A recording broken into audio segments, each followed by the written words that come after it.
कुजो अजायतः श्रोत्रः द्वायुश्च प्राणश्च मुखादग्निरजायतः दीपो ज्योतिः परब्रह्म दीपो ज्योतिः जनार्दन दीपो हरतु मे पापं पूजादीप नमोस्तुते बोधिवस्तसाक्षवे नमः।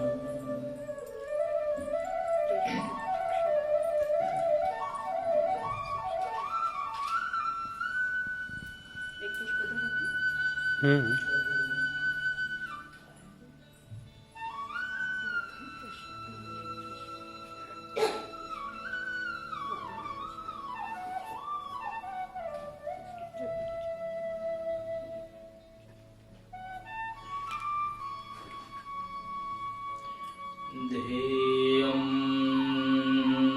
सदा परिभवग्नमभीष्टदोहम्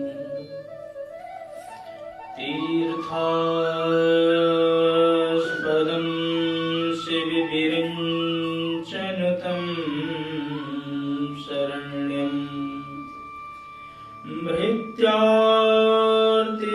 प्रणतपालभवाब्धिपोतं वन्दे महापुरुषते चरणारविन्दं वंशी विभूषितकरा नवनीरदाभ पीताम्बरादरुणबिम्बफलाधरुष्टा पूर्णेन्दुसुन्दरिमुखादरविन्दनेत्रा कृष्णात् परं किमपि तत्त्वमहं न जाने। नारायणं नमस्कृत्यं नरं चैव नरोत्तमं देवीं सरस्वतीं व्यासं ततो जयमुदीरयेत्। सीतानाथसमारम्भा श्रीरामानन्दार्यमध्यमाम् अस्मदाचार्यपर्यन्तां वन्दे गुरुपरम्पराम्। अपने अपने घर की सबका भूखों पीर इन्हें पीर सब घर की सुधन्य धन्य रघुवीर। भक्ति भक्त भगवंत गुरु चतुर नाम बपुएक इनके पग बंधन किए सुनाशत विघ्न अनेक। आइए हनुमंत विराजिए कथा कहूँ मति अनुसार प्रेम भरी गादी धरूं सुविराजिए पवन कुमार सुविराजिए पवन कुमार। वृंदावन बिहारी लाल की जय कृष्ण कन्हैया लाल की जय एकादशी महारानी की जय अम्बे मैया की जय राजा रामचंद्र भगवान की जय पवन सुत हनुमान की जय। जय जय श्री राधे श्याम जय जय श्री राधे श्याम जय जय श्री राधे श्याम।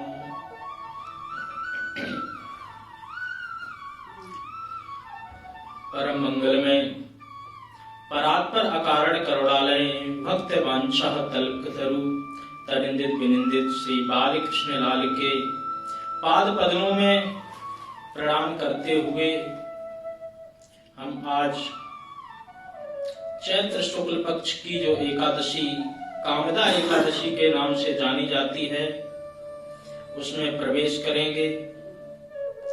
आए हुए भगवत चरणानुरागी भक्त वृंद एवं भक्तमती माताएं,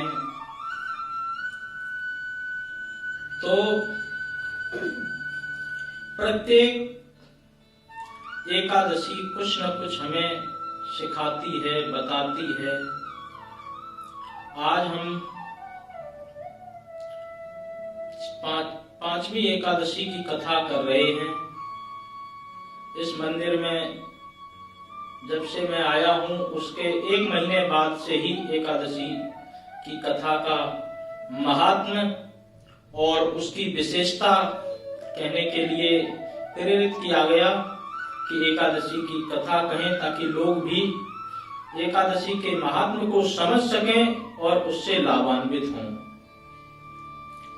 तो एकादशी के कथा के बारे में कहा जाता है कि वेदागम पुराणेषु शास्त्र अन्येषु चादुजा कुत्राप्येकादशी तुल्यम व्रतम प्रोक्तम न कोविदई। संसार में जितने भी व्रत हैं वो एकादशी से बढ़कर के किसी भी व्रत की तुलना नहीं की गई। कहा कि सबसे बड़ा व्रत एकादशी का ही है। मैं बार बार इस बात को कहता हूं कि एकादशी व्रत का ये मतलब नहीं है कि अन्न त्याग करके बैठ गए या फिर फलाहार के ही बल पे वो कर लिया। बात बाकी एकादशी का विशेष ये है कि 10 इंद्रियां और 1 मन जब तक आपके अधीन नहीं है तब तक व्रत करने का कोई भी लाभ नहीं होता है। वैसे कहते हैं उपवास। उप माने होता है निकट या समीप, वास माने वास करना। परमात्मा के समीप वास करने का नाम ही उपवास है। इसलिए और अन्न यदि शरीर में जाता है तो हमारी बुद्धि, मन ये सब दूषित होते हैं, क्योंकि अन्न में अनेक प्रकार के विकार उत्पन्न हैं। इस वजह से भी अन्न का त्याग व्रतों में विशेष बताया जाता है कि कहीं मन और बुद्धि दूषित ना हो जाए। तो आज ये कामदा एकादशी है जो कि प्रत्येक कामना की पूर्ति करने वाली है। धर्मराज युधिष्ठिर जी और भगवान श्री हरि विष्णु जी का संवाद प्रत्येक एकादशी में मिलता है। इतनी एकादशी की कथा सुनने के बाद भी महाराज युधिष्ठिर जी के कानों को संतोष नहीं मिला। तो इससे पता चलता है कि कथा कितनी भी सुनो उसमें कुछ न कुछ नया हमें मिलता ही है। और कोई कथा हमारी ये नहीं है कि सिर्फ एक ही कथा है, हमारी तो अनंत कथा, हरि व्यापक सर्वत्र समाना। जैसे परमात्मा सब जगह व्याप्त हैं, इसी प्रकार से बहुत विशाल रूप में कथा है। काकभूषुंड जी गरुड़ जी को कथा सुना रहे हैं और न जाने कितने कल्पों से सुना रहे हैं, अभी तक भी कथा वो चल रही है। तो इससे पता चलता है कि हमारे ये जो शास्त्र हैं, ये ग्रंथ हैं, ये कितने अगाध सागर हैं, इनकी था पाना ही असंभव है। तो धर्मराज जी युधिष्ठिर पूछने लगे प्रभु से कि ये कामदा एकादशी का क्या महात्म्य है और ये एकादशी का व्रत कैसे किया जाता है, कृपा करके इसका महात्म्य हमें श्रवण कराएं। तो भगवान कहते हैं कि यही प्रश्न राजा दिलीप ने एक बार अपने गुरु वशिष्ठ जी से किया था। ये राजा दिलीप जी राम जी के ही वंशज हैं, राम के ही वंश में इनका जन्म हुआ था और अभी 2 दिन पूर्व ही हमने बहुत धूमधाम से रामनवमी भी मनाई। तो रामनवमी में भगवान का आगमन हुआ, परंतु आज हम धीरे धीरे उनके महात्म को, महत्व को भूलते जा रहे हैं कि परमात्मा को आने का, इस धराधाम में प्रकट होने का क्या कारण है, क्यों बार बार वो अवतार लेकर के आते हैं। और यद्यपि इस धराधाम पर प्रभु के अनेकानेक अवतार हुए हैं, 24 अवतारों की मुख्य कथा पुराणों में मिलती है। तो राजा रामचंद्र जी का अवतार केवल सिर्फ और सिर्फ इसी उद्देश्य से हुआ कि वो मार्गदर्शन दे सकें, लोगों को एक अपनी प्रेरणा दे सकें, बता सकें कि कैसे व्यक्ति अपना जीवन को साधारण तरीके से जी सकता है और इस मर्यादा में चल करके वो अपना उद्धार कर सकता है। भगवान ने कहीं भी मर्यादा का उल्लंघन नहीं किया। भगवान के इस धराधाम पर आने के अनेकानेक कारण हैं। कथा आती है कि त्रेता युग में प्रताप भानु, अरिमर्दन और धर्म रुचि नाम के जो 3 दैत्यों को श्राप मिला, वही आकर के ये रावण, कुंभकर्ण और विभीषण के रूप में परिवर्तित हुए। हालांकि पूर्व जन्म में ये राजा थे, उसके बाद ऋषियों का अपमान किया, ऋषियों ने श्राप दे दिया कि जाओ तुम दैत्य बन जाओ। तो यही आकर के जब दैत्य बने तो दैत्य बनकर के इन्होंने ब्रह्मा जी की घोर तपस्या की। तो ब्रह्मा जी की जब घोर तपस्या की, तपस्या करके वर मांगा, ऐ मस्त बड़े तुम तप कीना, मैं ब्रह्म मिलते ही बर दीना, पद बिनती पग कह 10 शीशा, बोले बचन सुनो जगदीशा।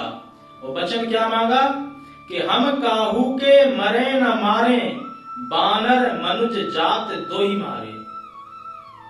सब कुछ पता था, दशग्रीव था, वेदों का ज्ञाता था रावण, सब कुछ जानबूझ करके अपनी मुक्ति के लिए ही ब्रह्मा जी से इस प्रकार का वरदान मांगा कि मनुष्य रूप में परमात्मा को अवतार लेना पड़े और वानरों के सहयोग से ही हमारा उद्धार हो। इसके साथ ही साथ भगवान धर्म की स्थापना करने के लिए भी आते हैं।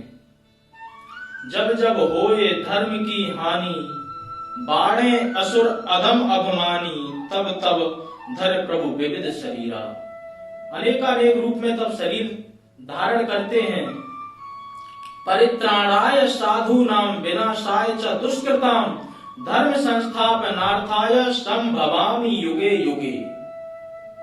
प्रत्येक युग में धर्म की स्थापना करने के साथ साथ, और कारण क्या होता है, बोले विप्र धेनु सुर संत हित, लीन मनुज अवतार। भगवान को ब्राह्मण, गाय, संत और भगवान के भक्त अति प्रिय होते हैं। जब भी इन पर कष्ट आता है तो भगवान दौड़े दौड़े चले जाते हैं। और इसी के साथ साथ जब ये पृथ्वी पाप का बोझ नहीं उठा पाती है तो गाय के रूप में परमात्मा के पास जाती है और जाकर के अपनी अनुनय विनय करती है, तो भगवान को आना ही पड़ता है। तो भगवान के आने के जो अनेकानेक कारण हैं, उसमें तो एक कारण तो यही था। एक दो कारणों पर हम थोड़ी सी चर्चा करते हैं। जब इस पृथ्वी पर भार बढ़ जाता है, पाप बढ़ जाए, तो कैसे पता चले? तो गोस्वामी तुलसीदास जी लिखते हैं, बाड़े बहुखल चोर जुआरा, जे लंपट पर धन पर दारा।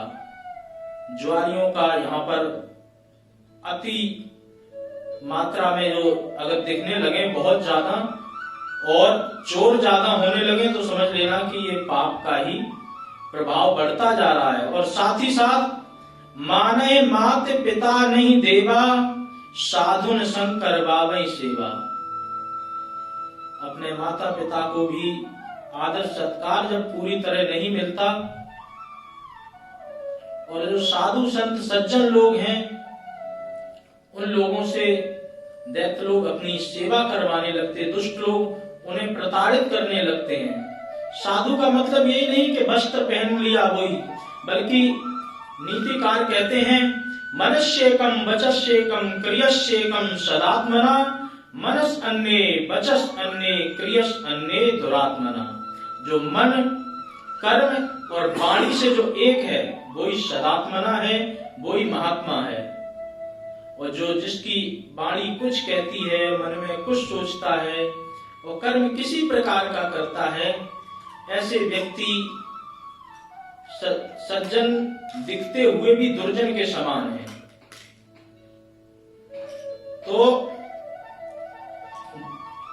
भोले बाबा कहते हैं पार्वती जी से कि जिनके जे आचरण भवानी ते जानो निश्चर संप्राणी। इतना सब कुछ दिखते हुए भी हमारे जैसे ही दिखेंगे, दो हाथ भी होंगे, दो पैर भी होंगे, परंतु सोचने का विचार उनका जब बदल जाता है तो फिर इंसान होने के बाद भी वो हैवान हो जाते हैं। कुम्हार एक चिलम बना रहा था, तो जब चिलम बना रहा था तो चिलम बनाते बनाते किसी ने उससे कहा कि ये चिलम क्यों बना रहे हो भाई, इसकी बजाय आप कोई गर्मी बढ़ रही है, सुराही कोई बना दो, कोई घड़ा बना दो। तो जब घड़ा बनाया तो मिट्टी से ही आवाज आई, बोले कि तुम चिलम बनाते बनाते तुमने घड़ा क्यों बना दिया? बोले कि हमारा विचार बदल गया। तो बोले सिर्फ तुम्हारा सिर्फ विचार ही बदला, हमारा तो सब कुछ ही बदल गया। अगर मैं चिलम बनती तो अपने अंदर खुद अग्नि प्रज्वलित करके खुद गर्मी को सहन करती और दूसरे के हृदय को भी जलाती। और अब सुराही बना दिया है, घड़ा बना दिया है, अब मैं खुद भी शीतल रहूंगी और दूसरों के हृदय को भी शीतल करूंगी। तो विचार बदलने से व्यक्ति के आचरण में बहुत जल्दी सुधार हो जाता है। तो कहने का तात्पर्य यही है कि नौमी तिथि मधुमास मुनि पुनीता, शुक्ल पक्ष अभिजित हरि प्रीता। भगवान का 2 दिन पूर्व ही प्राकट्य हुआ, नौमी तिथि थी, मधुमास समय था। मधु मन होता है चैत्र और माधव मन बैसाख। तो मधु माने चैत्र का महीना था, शुक्ल पक्ष था, अभिजित नक्षत्र था। उसी समय भगवान प्रकट हुए। प्रकट होने के बाद में बोल राजा रामचंद्र भगवान की जय।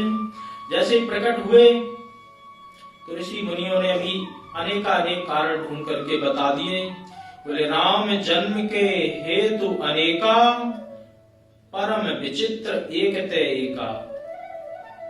अनेकानेक भगवान के प्रकट होने के यहाँ पर बताते हैं कि भगवान के अनेक हेतु हैं।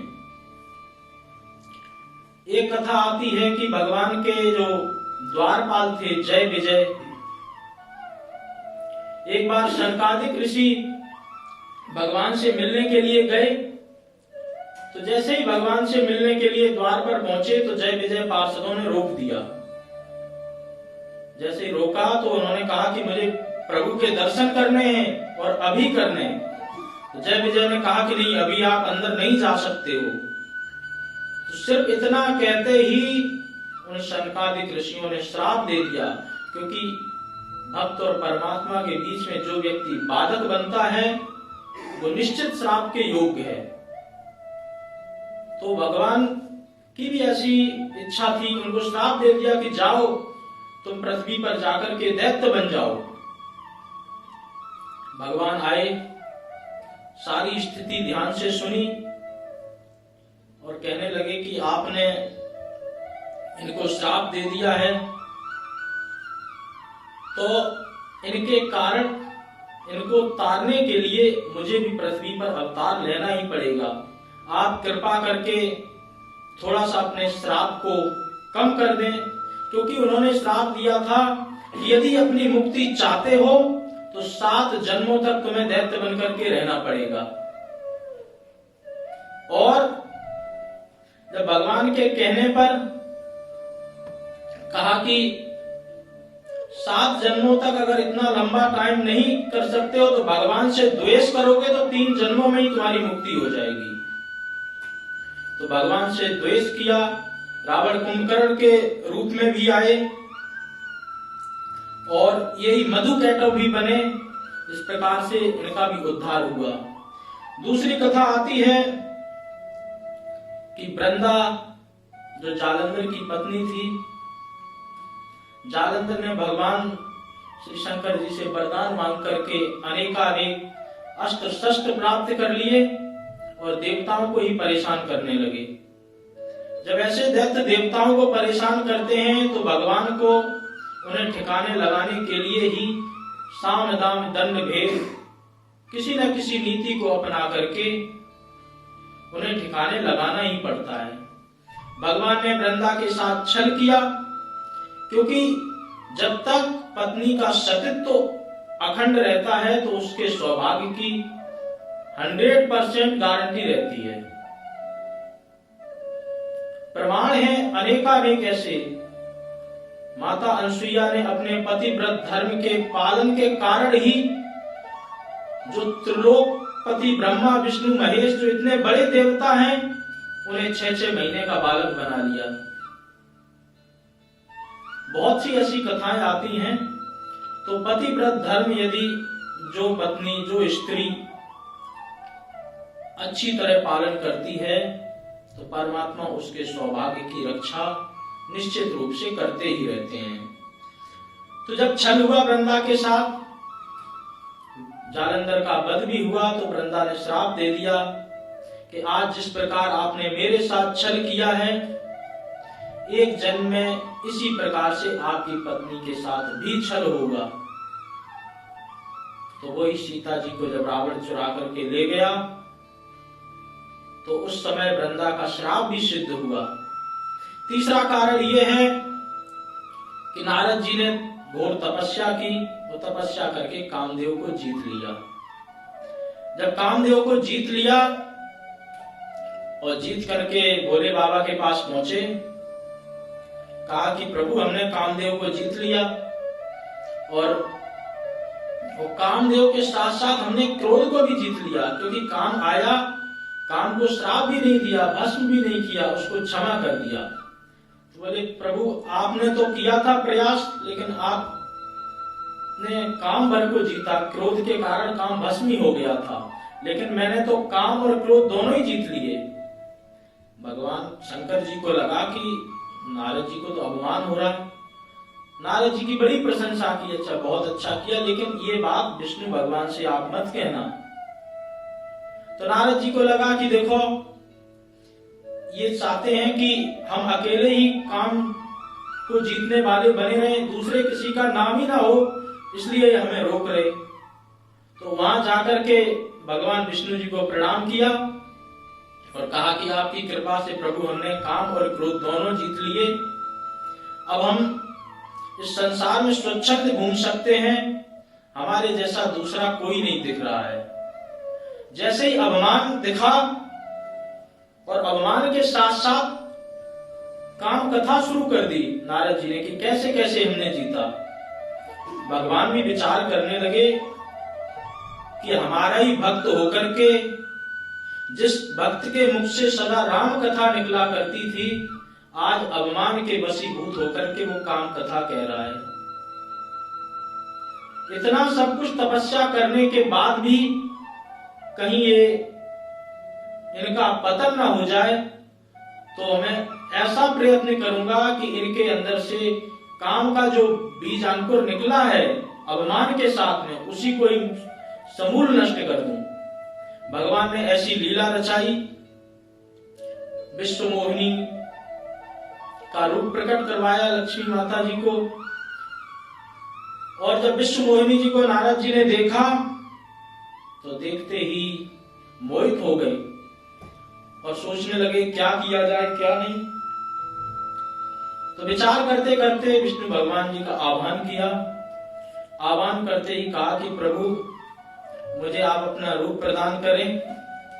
और रूप प्रदान करने के साथ साथ हमारा जो भी मनोवांछित कर्म है, जो हम चाह रहे हैं, उसको सिद्ध कर दें। कहा कि नारद जी आप तो वैसे ही तपस्वी हैं, सब कुछ आप स्वयं भी कर सकते हैं, परंतु आपने रूप मांगा तो मैं रूप अवश्य दे दूंगा। भगवान ने अपना रूप दिया और रूप देने के बाद में नारद जी भी उसी पंक्ति में बैठ गए जहां अनेकानेक राजकुमार बैठे हुए थे। तो भगवान भी राजकुमार का रूप लेकर के आए और भगवान की जो माया थी, माया तो हमेशा मायापति की होती है, और हम लोगों के पास भी थोड़ी बहुत जब माया बन जाती है तो हम अपने आप को मायापति समझने लगते हैं। बल्कि हम माया के पुत्र तो बन सकते हैं, लेकिन माया तो मायापति की ही है। जब हमको लगता है कि हम मायापति हो गए हैं तो भगवान धीरे से अपनी माया को खींच लेते हैं, हमें पता तक नहीं चल पाता है। तो इसी प्रकार से भगवान ने उस माया का वर्ण किया। वर्ण करने के बाद में भगवान तो माया को लेकर के आगे चले गए। वहां पर जब नारद जी के साथ में जो अन्य लोग बैठे हुए थे तो उन्होंने कहा कि बाबा आप इतना अच्छा रूप लेकर के आए, कम से कम एक बार शीशे में अपना मुंह ही देख लिया होता। तो अभी जाकर के आप अपना मुंह तो कम से कम जलाशय में ही निहार लें, यहाँ शीशा ईसा नहीं दिख रहा है तो। परंतु जैसे ही नारद जी वहां पर गए और देखते ही जैसे ही जल में देखा अपना प्रतिबिंब, तो बंदर का प्रतिबिंब नजर आ गया। नारद जी को क्रोध आ गया और क्रोध आकर के श्राप दे दिया कि बहुत बड़े तुम देवता बनते हो और हमारे साथ इस प्रकार का छल किया, जाओ मैं तुम्हें श्राप देता हूं। जो आज तुमने मुझे बंदर के रूप में दिखाया है, यही बंदर आपके जीवन में आगे काम आएंगे। जब कोई आपको नहीं दिखेगा, फिरोगे ठोकरें खाते अति दुस्तर पहाड़ों में, कहीं वन और कहीं विपट इन उजाड़ों में, निराशाओं के बादल सब तरह छा जाएंगे। यदि कुछ काम आया तो ये बानर ही काम आएंगे और कोई काम नहीं आएगा। भगवान ने नारद जी को समझाया और अपनी माया को विलुप्त कर दिया। नारद जी और भगवान सिर्फ बचे। तो उन्होंने कहा कि काम के मद में आप इस तरीके से काम को जीत लिया था, तो आपको लगा कि आप इस योग बन गए हैं, परंतु आपका कहीं पतन नहीं हो जाए, इसलिए मुझे ये करना पड़ा। नारद जी ने कहा कि प्रभु अब श्राप तो मैंने दे दिया है। तो कहा कि कोई बात नहीं, हम आपके श्राप को भी स्वीकार करते हैं। तो कहने का भावार्थ यही है कि अनेकानेक प्रभु के हेतु हैं इस धराधाम पर आने के लिए। क्यों आते हैं? क्योंकि धर्म की ध्वजा इस धराधाम पर निस्तिल लहराती रहे। इसके साथ साथ भगवान अपने भक्तों को आनंद प्रदान करने के लिए आते हैं, क्योंकि भगवान के भक्त जब ऐसे ही दूसरे मार्गों पर प्रेषित होने लगते हैं, चलने लगते हैं, तो भगवान किसी न किसी रूप में उनको आकर के मार्गदर्शन देते हैं और अपनी लीलाओं के माध्यम से अनेकानेक लीलाएं दिखा करके उनके मन में शांति प्रकट करते हैं और उनको आनंद और हर्ष उल्लास प्रदान करते हैं। बोल राजा रामचंद्र भगवान की जय। भगवान ने पूरी लीला की और लीला करने के तत्पश्चात अपने परम धाम को भी प्राप्त हुए। जो उनको करना था वो तो कर दिया। तो भगवान के जब जब अवतार होते हैं तब तब हमें आनंद ही प्रदान होता है। तो अब पुनः प्रसंग पे आकर के हम, मूल तो एकादशी की कथा ही थी, परंतु अभी 2 दिन पूर्व ही जब राम जन्मोत्सव भी मनाया तो मुझे लगा कि थोड़ा सा राम जी के बारे में भी पता हो कि अवतार लेने के क्या कारण होते हैं। तो आइए अब हम कथा में ही प्रवेश करें। प्राचीन काल में रत्नापुर नामक एक नगर था, जहां ऐश्वर्यशाली राजा पुंडरीक राज्य में निवास करते थे। उस रत्नापुर नगर में ललित कलाओं का विशेष आदर हुआ करता था। जितना संगीत वाद्य था उसका बहुत बड़ा महत्व था उस नगर में, और नृत्यांगनाएं जो थीं वो गंधर्वों के साथ आकर के नाच गाना करके राजाओं को मोहित किया करती थीं। परंतु इन सब के साथ साथ एक वहां पर गंधर्व आया, और वो अकेला ही था, उसकी पत्नी साथ में नहीं थी। वो पत्नी के याद में सुर और ताल दोनों ही भूल गया। वहीं पर बैठा हुआ कोरलक नाम का एक नाग था, उसने राजा से जाकर के चुगली कर दी। ये ईर्ष्या आज ही हम लोगों में पैदा नहीं हुई, ये अनादि काल से चली आ रही है। जब ईर्ष्या बस उसने चुगली कर दी तो राजा ने तुरंत श्राप दे दिया कि जा, तू गंधर्व होकर के हमारे इस राज्य में तूने इस प्रकार का दुस्साहस किया, हमारे आनंद में ललित कलाओं में तूने भंग, हमारे विघ्न उत्पन्न किए हैं, जाकर के तू भी राक्षस बन जा। इतना सुनते ही वो राक्षस बनकर के इस पृथ्वी पर घूमता रहा, अनेकानेक पहाड़ों पर गया, और पहाड़ों पे घूमते घूमते जब उसको कहीं शांति नहीं मिली, तो जब उसकी पत्नी को पता चला कि हमारे पतिदेव को श्राप दे दिया गया है, और श्राप के ही वशीभूत होकर के वो इस पहाड़ों पर इधर से उधर घूम रहे हैं और घोर कष्ट पा रहे हैं, तो पत्नी ने अपना पतिव्रत धर्म समझ करके उनके इस निवारण की मुक्ति की। क्योंकि पत्नी का प्रथम कर्तव्य यही है कि जो उसने जीवन साथी चुना है उसके सुख दुख के साथ साथ में उसके मुक्ति पर भी उसका अधिकार होता है। जब तक वो मुक्त नहीं करा दे तब तक उसको शांति मिलनी ही नहीं चाहिए। माता नर्मदा जी की कथा आती है, सदैव स्वर्ग लोक में पहुंच गई, और उसके बाद भी उनसे वहां पर कहा गया कि आप गृहस्थ जीवन को भोग करके नहीं आई हैं, इसलिए आपको इस स्वर्ग में प्रवेश नहीं मिलेगा। वहां आकर के उनकी पहली जिस पर नजर पड़ी वो कोढ़ी था, अंग अंग उसके रक्त से चू रहे थे, लेकिन उसको ही पति मान करके इतनी सेवा की। वो कोढ़ी एक वैश्या के साथ अनुरक्त था, तो माता नर्मदा जी उसको अपने कंधे पर बिठाल करके उस वैश्या के पास ले जाया करती थी। आज की कोई स्त्री ऐसा कभी सोच भी सकती? उस समय क्या स्थिति रही होगी, वो बातें जब और अच्छी तरह इनका मनन मंथन करो तब समझ में आती हैं। मूलता तो ये कथा इस तरीके से समझ में ही नहीं आती कि पत्नी होकर के वो क्यों उसके साथ ले जाती, क्या नहीं। जब बहुत गहराई में जाकर के समझो तो ये कथाएं सिर्फ और सिर्फ एक मार्गदर्शक होती हैं, एक इस तरीके का विजन देती हैं, इस तरीके की दृष्टि देती हैं कि कभी इस तरीके की भी परिस्थिति आए तो भी व्यक्ति को घबराना नहीं चाहिए। तो पत्नी ने अपना पतिव्रत धर्म पालन करने के लिए सोचा क्या किया जाए। पति राक्षस योनि में होकर के उन जंगलों में भटक रहा था, पत्नी भी उसके साथ ही उन जंगलों में भटकने लगी। जब पत्नी को भटकते भटकते बहुत दिन बीत गए तो वहां पर एक श्रृंगी ऋषि अपने आश्रम बना करके निवास करते थे। ये श्रृंगी ऋषि वही ऋषि हैं जिन्होंने राजा परीक्षित को 7वें दिन तक्षक नाम के डसने से मृत्यु होने का श्राप दिया था।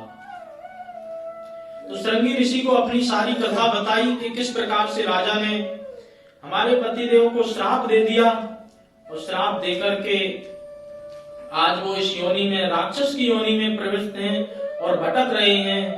आप कृपा करके कोई ना कोई मार्गदर्शन दें, कोई ना कोई उपाय बताएं जिससे हमारे पति देव की मुक्ति हो सके और वो उस रूप से छूट करके पुनः इसी रूप में आ जाएं।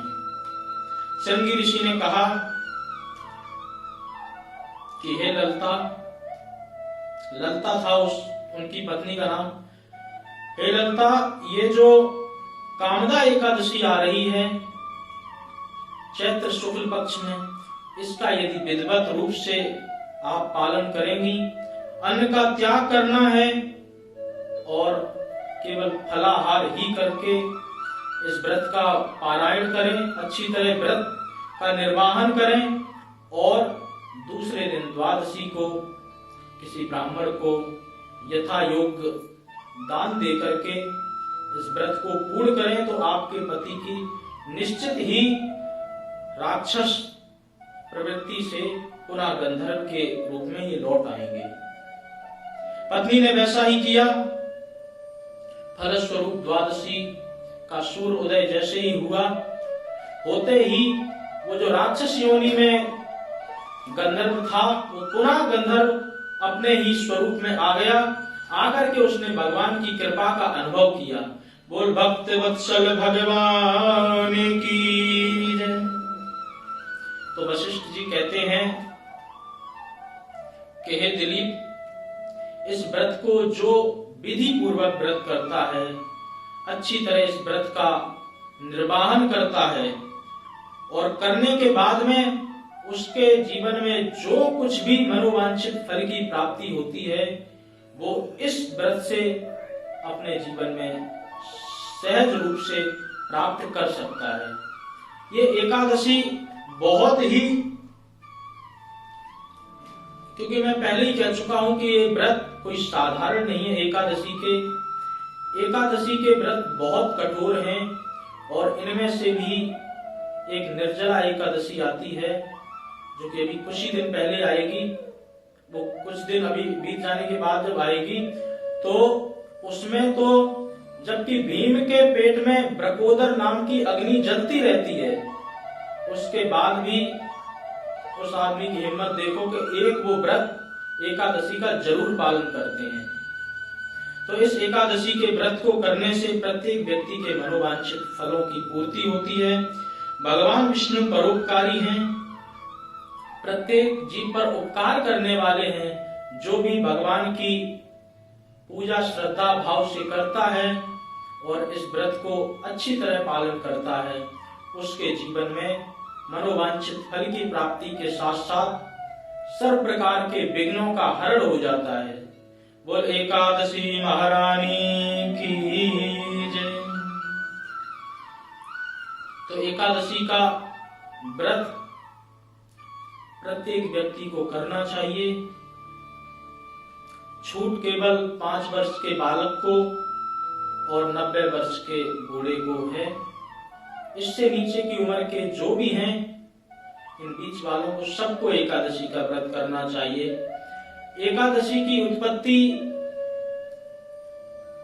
बद्रीनाथ के वहीं पर एक गुफा है, हेमवती गुफा, जो कि 12 योजन की है।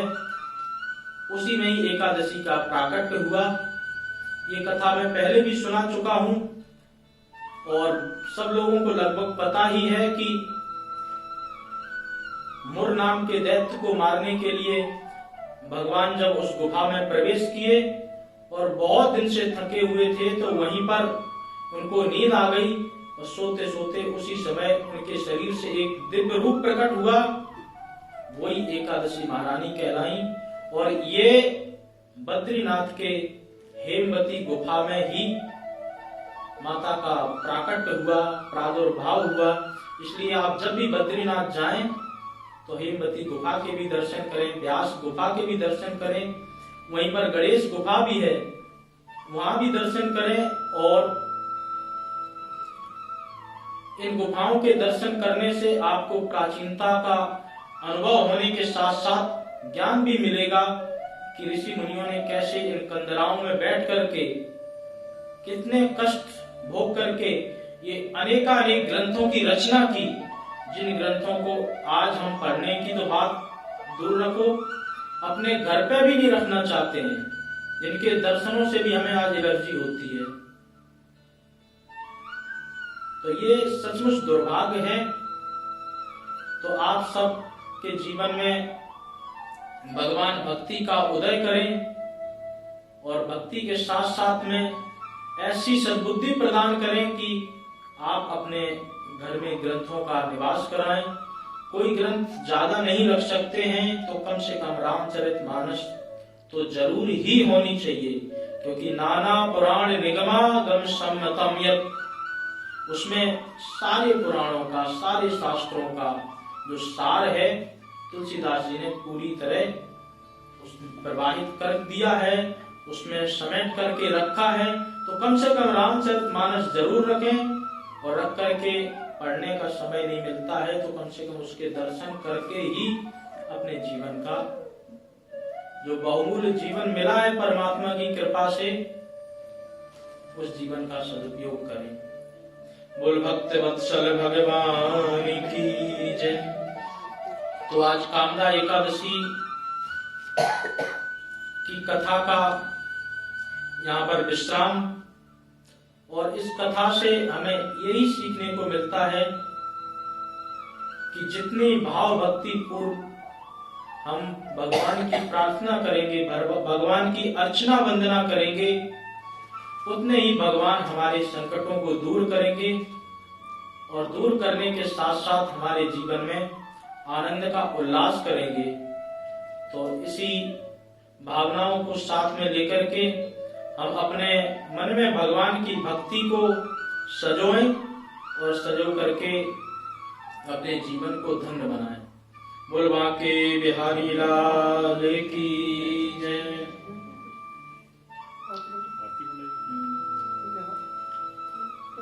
आज कई दिनों के बाद में हमारी माता जी, जो कि इस मंदिर से आज से नहीं बहुत पहले से जुड़ी हुई हैं, शायद कुछ लोग नहीं जानते होंगे, तो माता जी आज आई हैं। आपका भी बहुत बहुत धन्यवाद, मंदिर की ओर से आपका बहुत बहुत स्वागत। हमको तो माता जी का कई बार सानिध्य मिला, वृंदावन में भी बहुत बार महीने भर भी रही, और भी कई बार जितनी बार भी आती थी तो हमें तो पुत्रवत रूप में ही स्नेह करती हैं। तो माता जी आपका भी बहुत बहुत धन्यवाद। आज बहुत आनंद आया आपको देख करके।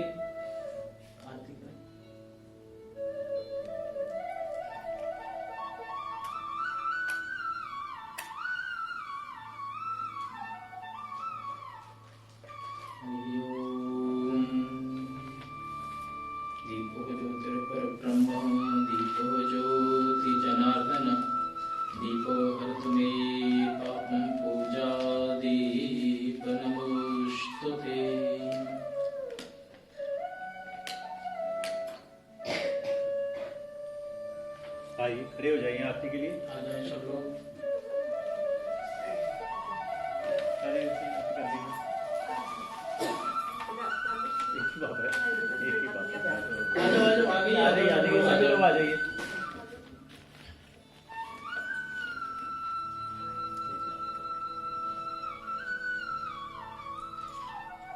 बांके बिहारी तेरी आरती गाऊं, श्री बांके बिहारी तेरी आरती गाऊं, कुंज बिहारी तेरी आरती गाऊं, आरती गाऊं प्यारे आपको मनाऊं, आरती गाऊं प्यारे आपको मनाऊं, श्री बांके बिहारी तेरी आरती गाऊं, मोरी मुकुट तेरे सी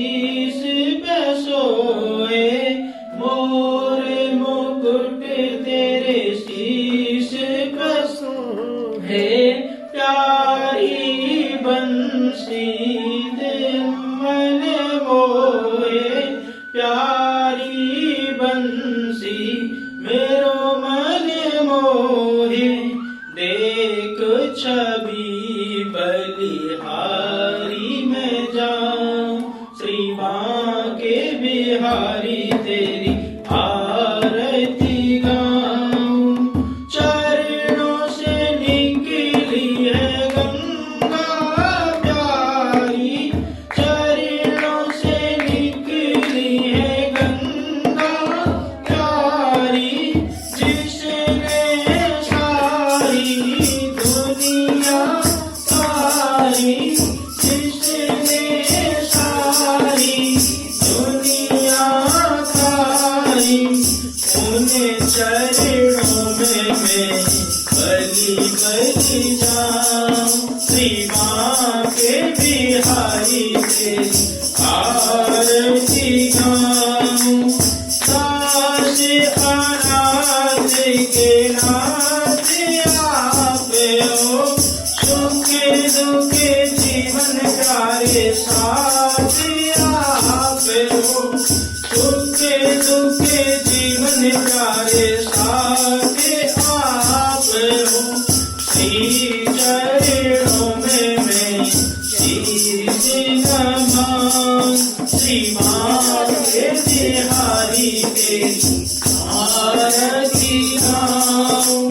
तुझे बिहारी तेरी आरती गाऊं। आरती गाऊं प्यारे आपको मनाऊं। आरती गाऊं प्यारे आपको मनाऊं। श्री माँ के बिहारी तेरी आरती गाऊं। श्री तुझे बिहारी तेरी आरती गाऊं। कर्पूरगौरं करुणावतारं संसारसारं भुजगेन्द्रहारं सदा वसन्तं हृदयारविन्दे भवं भवामि शतं नमामि। त्वमेव माता च पिता त्वमेव त्वमेव बन्धुः